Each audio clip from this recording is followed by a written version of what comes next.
years of excellence. Sun International Institute of Tourism and Management. కాకపోతే సినిమాల్లో అప్పుడప్పుడు కేడి నెంబర్ 1 కానీ లాయర్ విశ్వనాథ్ కానీ వాటిలో కొంచెం మీరు జీన్ ప్యాంట్లు గట్ట వేసుకుని డాన్సులు కూడా ఏవో ఉన్నాయి చాలా బాగా. లాయర్ విశ్వనాథ్ సాంగ్స్ బాగు, నా ఫేవరెట్ సాంగ్స్. ఆ పాట పిలిచే పిలిచే అనురాగ్ బైక్ లో అదే సైకిల్ చాలా మంచి సాంగ్. అప్పట్లో పెద్ద హిట్ అది. షరాబీ అని ఒక పాట ఉంటుంది. షరాబీ అని ఒక పాట ఎగ్జాక్ట్. అవును, అదంతా చాలా సాంగ్ నాకు చాలా. షరాబీ సాంగ్ కొంచెం చిన్న ఒక చీటాల డ్రెస్ లాగా ఒకటి వేసుకుని ఎగ్జాక్ట్లీ చైన్ ఒకటి మెడలో పొడుగు చైన్లు ఇలా వేసి అది ఆ చైన్ వేసుకుని వెయిట్ అయిపోయి బ్లడ్ క్లాట్ అయిపోయి నెక్ అంతా బ్లూ అయిపోయి అలా అంతా ఉంటుంది. ఆ రోజుల్లో టెక్నాలజీ కాదు కానీ ఆ రోజుల్లో ఏంటంటే మనకి ఇప్పుడు ఉన్నంత ఇవి ఉండేది కాదు, మెటీరియల్స్ దొరికేది కాదు. వేరే లేదు, ఈవెన్ చైన్ గోల్డ్ చైన్ లాగా మనం ఇప్పుడు జస్ట్ చాలా డిఫరెంట్ మెటీరియల్స్లో లైట్ వెయిట్తో మనం వేసుకోగలం. ఆ రోజు నిజంగా చైన్స్ హెవీ చైన్స్ వేస్తారు మెళ్ళ వేసరికి అలా చాలా ఉంటుంది ఆ రోజుల్లో. కిరీటాలు కానీ లైట్ వెయిట్ కిరీటాలు ఇప్పుడు ఈ రోజుల్లో వేరే. అందుకనే నేను పౌరాణిక సినిమాలు చేసేదాన్ని కాదు. First of all language problem, పౌరాణిక లాంగ్వేజ్ మీకు మామూలుగానే తెలుగు రాదు, దాని మీద గ్రాంధికం బుక్కిష్గా ఉంటాయి, సాంస్క్రిటైజ్డ్ డైలాగ్స్. అసలు ఛాన్సే లేదు, అది తిరగదు నోరు. కానీ రామారావుతో చేసినట్టున్నారు చేసా, అది వెంకటేశ్వర కళ్యాణం. అవును, అప్పటికే 100 సినిమాలు అయిపోయింది కానీ వాయిస్ నాది కాదు దాంట్లో. అవునా? 100 సినిమాలు అయ్యాక ఒక ఆర్టిస్ట్ వాయిస్, 100 సినిమాలకి వాయిస్ ఇచ్చిన యాక్ట్రెస్ వాయిస్ కాకపోతే ఎలా ఉంటుంది చెప్పండి? ఎందుకు అంటే మీరే వద్దనుకున్నారా లేకపోతే రామారావు గారు అన్నారు? అసలు ఏంటి ట్రై చేశారు, నాతో చెప్పించారు. చెప్పిస్తే అసలు లక్ష్మి మాట్లాడట్లేదు, మాట్లాడినట్టు లక్ష్మి వేరేలా మాట్లాడుతున్నారు. అంటే సహజానికి ఒక హద్దు ఉంటుంది కదా, సహజ నటి అన్నంత మాత్రాన లక్ష్మిని కూడా సహజం చేసేస్తే మరి అది రాలే నాకు సరిగ్గా. అక్కడ ఎక్కడో అంటే ఆయన పర్ఫెక్షనిస్ట్ కదా రామారావు గారు. సో బాలా కూడా సినిమాలో బాలా కూడా నారదుడిగా చేశారు. సో బాలా కూడా ఇద్దరికి కొంచెం మాలా ఇదిగా ఉండేది. తను కూడా అప్పుడే చదువుకుని అది పట్టొచ్చి ఎవరు తెగ కొడుకు ఎన్టీఆర్ గారు పుత్రుడు కాబట్టి పాలిష్ చేసి రుద్ది పర్సనల్గా తనకి ఇష్టం అలా ఇప్పుడు కూడా మాట్లాడి డైలాగ్లన్నీ చెప్పేస్తుంటాను. సో తనకి అది ఒక ఛాలెంజ్గా తీసుకుని తను ఆ సినిమా బాగా చేశారు, డైలాగ్స్ అన్నీ చెప్పేశారు.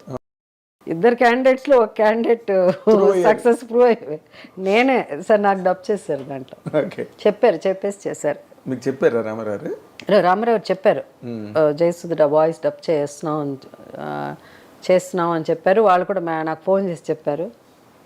అది జరిగింది. ఆ సాంగ్ కూడా మంచి ఇటు ఇది నా హృదయం ఇది నా నిలయం అనే సాంగ్. అవును, బాలుగారు సుశీల్ గారు పాడిన సాంగ్. దాంట్లో 2 నేను లక్ష్మిగాను బీబీ నాంచారిగా, పద్మావతిగా జయప్రద చేశారు. అంటే ఈ పౌరాణిక మీరు జానపదం కూడా చేయలేదు ఎక్కువ? చేశారు, ఒకటే అది విట్లాచారి గారి సినిమా, అప్పుడు మరీ చిన్నపిల్ల. ఆ సాంగ్ గుర్తుందా మీకు? ఇది అదే విట్లాచారి గారి సినిమా. మొన్న ఎక్కడో చిన్న షార్ట్స్ లో పాట వచ్చింది, గువ్వా గూడెక్కి రాజు మేడెక్కే ఓ జాంబవంత వినవోయి. జాంబవంతులంతా డాన్స్ తమాషా.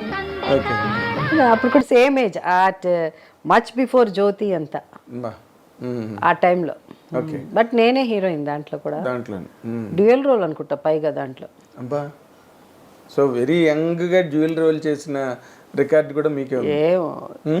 ఏం రికార్డులు, ఒకరి రికార్డు తీస్తే చాలా రికార్డులు బయటకు వస్తాయి. అసలు ఆ మెయిన్ రికార్డ్గా మాట్లాడుకోవాలంటే అంటే in my observation title roles మీరు చేసినన్ని సినిమాలు వరల్డ్ సినిమాలోనే ఎవరు చేసి ఉండరు అని నేను మొన్న విన్నాను. అది ఎవరో కూడా చెప్పారు. కొంచెం దాని మీద వర్కౌట్ చేసి మీరు రీసెర్చ్ చేయమని చెప్పారు. ఎగ్జాక్ట్లీ, రీసెర్చ్ చేయండి. మాకు తెలిసి మీరే అవుతారు. అది గిన్నిస్ బుక్ ఆఫ్ వరల్డ్ రికార్డ్స్కి అది ఇది చేయమని చెప్పారు. బట్ ద ప్రాబ్లం ఏంటంటే వాళ్ళు ఇంతవరకు తీసుకున్నారు కానీ మనం చాలా జాగ్రత్తగా చేయాలి. మలయాళంలో ఎక్కువ సినిమాలు చేస్తారు అవును ఆర్టిస్టులు, మనలాగా మనకంటే అక్కడ 1000 సినిమాలు 100 సినిమాలు ఇలా ఉంటాయి ఒక్కొక్క హీరోయిన్. అవును సో అక్కడ చాలా గొప్ప సినిమాలు ఉంటాయి.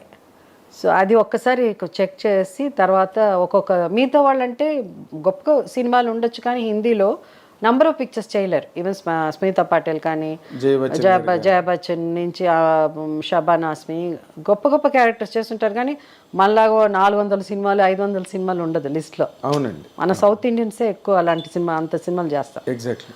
సో అందువల్ల అది కొంచెం మనం రీసెర్చ్ చేసి చూస్తాం నిజమేనా అని. ఎందుకంటే నాకు ఓపిక లేదు, నేను చేయలేను, నాకు గుర్తులేదు సినిమాలు. లాస్ట్ టైం మనం ఒకసారి దీని గురించి మాట్లాడుకున్నప్పుడు నేను ఐ వెంట్ త్రూ, అంటే మలయాళంలో మీరు అప్పుడు కూడా నాతో అన్నారు మలయాళం ఎవరైనా చేశారేమో అంటే నేను చెక్ చేశాను. ఈ రికార్డ్ నాకు తెలిసినంత వరకు మీ బ్యాగ్ లోనే ఉంటుంది. ఉంటుంది, బట్ అది మనం బాగా రీసెర్చ్ చేస్తే అప్పుడు మనం Guinness book of world records మన అప్లై ఫర్ ఇట్. అంటే ఇప్పుడు అమ్మాయి అని తీసుకుంటే ఆ ఏలో తీసుకుంటే నేను చేసిన నేను అనుకున్నా ఏ నుంచి స్టార్ట్ చేసి ఏదైనా గుర్తొస్తుందేమో నాకంటే రాలే. నాది వచ్చి ఏంటి అమ్మాయి మనసు, నేను యాక్ట్ చేశాను. అమ్మాయి మనసు ఆమె కదా నేనే. దాని తర్వాత ఆడపిల్ల తండ్రి కదా గడుసమ్మాయి, పక్కింటి అమ్మాయి, గోపాలరావు గారు అమ్మాయి, భార్యామణి, ఓ భార్య కదా, అవును, ఆడపులి, శ్రీమతి ఒక బహుమతి, ఆడపులి, ఇట్లా వెళ్తా ఉంటే లిస్ట్ వస్తానే ఉంది. సో నా ఫ్యాన్స్ కూడా 2-3 పాపం వాళ్ళు కూడా, ఒక అమ్మాయి పెద్ద ఫ్యాన్ తను కూడా చేస్తున్నది ట్రైంగ్ టు. అంటే ఇప్పుడు నాది వచ్చేయచ్చు, లిస్ట్ వచ్చేస్తుంది కానీ లిస్ట్ ఇంకో మీతో వాళ్ళతో మనం చూసుకోవాలి, జాగ్రత్తగా కంపేర్ చేసుకుని జాగ్రత్తగా. హిందీ అయితే ఛాన్స్ లేదు, వాళ్ళు మా గొప్ప సినిమాలు చేసినా వాళ్ళకి అన్ని నంబర్ ఆఫ్ పిక్చర్స్ లేదు వాళ్ళ లిస్ట్లో లేదు. ఓన్లీ మలయాళం చూసుకోవాలి. తమిళ్ కూడా ఆల్మోస్ట్ కొంచెం ఎక్కువ మంది షేర్ చేసుకుని అట్లా కూడా ఉంది, రాధిక కూడా. బట్ టైటిల్గా ఉండాలి, అది నేను అదే అంటున్నా. హీరోయిన్గా మంచి సినిమాలు గొప్ప సినిమాలు వేరే, ప్రేమాభిషేకం నేను బాగా యాక్ట్ చేశాను, మేఘ సందేశం అట్లా కాదు, నా పేరు మీద ఉండాలి. అంటే ఆ అమ్మాయి ఆ క్యారెక్టర్ పేరు మీద ఉండాలి. అదే టైటిల్ రోల్ అన్నాను ఇందాక. టైటిల్ రోల్ జయసుధన్ సినిమా వచ్చింది కదా, జయసుధన్ సినిమా వచ్చింది మీది. సో ఆ టైటిల్ రోల్ అది చూడాలి. అదొక్కటి, కలియుగ స్త్రీ ఒకటి, అదేంటి కాంచన సీత వస్తున్నది మెల్లిమెల్లిగా రిస్ట్. అదే చూద్దాం. అదే ఇలాగ ఎప్పుడో మీరు ఒక డిస్కషన్ లా పెట్టుకుంటే, ఒక ప్యానెల్ పెట్టుకుని మీ అభిమానులు అందరిని కూర్చుంటే ఒక్క పోట్లో వచ్చేస్తాయి మొత్తం సినిమాలు కూడా.